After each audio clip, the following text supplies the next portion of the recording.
One of the things that the Switch's overall vibe seems to invite is an abundance of cozy games of all types. Whether that's in the form of a laid-back simulation, a story-driven experience, or a compelling adventure of some sort, we've been blessed with some great indie titles in this generation.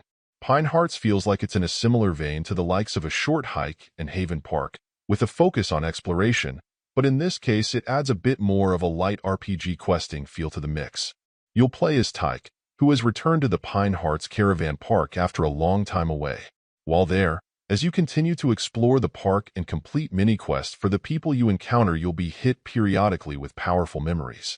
In general, this is a pleasant journey, most of the time requiring that you very carefully explore every nook and cranny of the park, in search of secrets or whole routes you may have missed or been unable to get to the first time you encountered them.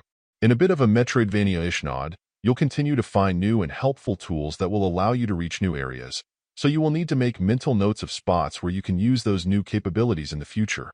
By removing anything resembling a threat, whether some sort of enemies or traps, there's absolutely a very chilled-out vibe to everything. That doesn't mean that there won't be some frustration at times when you're unable to find a spot or turn you may have missed, holding up your progress, but the removal of urgency or anything that would set you back further does help to keep things low-key for the most part. I think there may be a minor flaw in the degree of freedom you'll have, since it isn't unusual for that to burn some of your time when you can't tell where you're supposed to go or what you're supposed to do next.